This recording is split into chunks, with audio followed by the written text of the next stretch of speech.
Hallelujah. आइए हम मेरी भविष्यवाणी की पुस्तक में से आज के वचन को पढ़ते हैं। परमेश्वर आपको स्वर्गीय दर्शन देखने के लिए क्यों कहता है? प्रकाशित वाक्य 7 की 9 और 10 में लिखा है। और देखो, हर एक जाति और कुल और लोग और भाषा में से एक ऐसी बड़ी भीड़ जिससे कोई गिन नहीं सकता था, श्वेत वस्त्र पहने और अपने हाथों में खंजूर की डालियां लिए हुए सिंहासन के सामने और मेमने के सामने खड़ी है, और बड़े शब्द से पुकार कर कहती है, उद्धार के लिए हमारे परमेश्वर का जो सिंहासन पर बैठा है और मेमने का जय जयकार हो। मेरे प्रिय, बाइबल हमें ये बताती है कि हमें अपनी आत्मा में ये दर्शन रखना है कि स्वर्ग में परमेश्वर के सामने एक बड़ी भीड़ खड़ी है, जो हर बादशाह, हर कुल में से, जिसने महाक्लेशों में से निकल कर यीशु मसीह के लहू से अपने धार्मिकता के वस्त्रों को सफेद किया है। और वह भीड़ अपने हाथों में खंजूर की डालियां लिए हुए मेमने के सामने जय जयकार कर रही है। आप याद रखिए, परमेश्वर क्यों आपको आत्मिक दर्शन देखने के लिए कहते हैं। अब आप ये सोचेंगे, मैं बीमार हूँ, मेरी कमर में बड़ा दर्द होता है, मुझे तो दर्द से छुटकारा चाहिए। या आप गरीब हैं, तो आप सोचेंगे, मुझे आर्थिक आशीष चाहिए, आत्मिक बाद में बनना है, मुझे पहले छुटकारा चाहिए।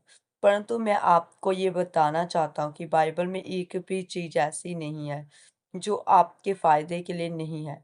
मैंने दो तरह का छुटकारा लोगों का होता हुआ देखा है।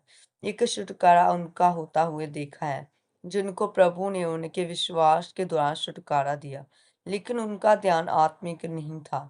उन्होंने कैंसर से, शुगर से छुटकारा पा लिया, लेकिन आत्मा में नहीं बढ़े।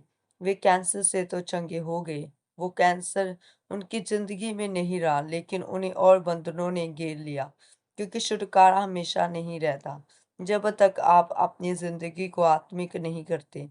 जब हम अब्राहम की जिंदगी को देखते हैं तो उसकी सफलता का रहस्य क्या था? उस कि उसकी जिंदगी में 25 साल तक आशीष नहीं आई, तब भी वह परमेश्वर में बना हुआ था, क्योंकि उसका ध्यान आत्मिक हो गया था। वह जान चुका था कि स्वर्ग का रास्ता सिर्फ प्रभु यीशु मसीह है। बिना उसके पिता के पास स्वर्ग में कोई नहीं जा सकता। इसलिए अगर मुझे बच्चा नहीं मिला और मैं प्रभु से पीछे हटकर वापस अपने देश चला जाऊं, तो मैं स्वर्ग का अधिकारी नहीं बन सकता। इसलिए वचन इब्रानियों में बताता है कि अब्राहम उस स्थिर नींव वाले नगर की बाट जोता था, जिसका रचने वाला और बनाने वाला केवल परमेश्वर है। इसलिए मेरे प्रिय, आज से जब आपका ध्यान स्वर्ग की ओर हो जाएगा कि लाखों लोग परमेश्वर के सामने सफेद कपड़ों में खड़े हैं, और मुझे उस भीड़ में रहना है, नरक वाली भीड़ में नहीं। इसका जब आप इस दर्शन को अपनी आत्मा में पूरी तरह अपना लेंगे, तब शैतान आपको दुखी नहीं कर पाएगा।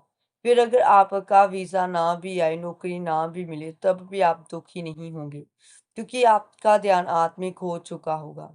इसलिए याद रखिए, वचन कहता है और मेरा भी अनुभव है कि जब हम आत्मिक हो जाते हैं, पूरी तरह से परमेश्वर के पीछे लग जाते हैं, तो दुनिया की कोई भी आशीष ऐसी नहीं होगी जो परमेश्वर आपसे रख छोड़ेगा।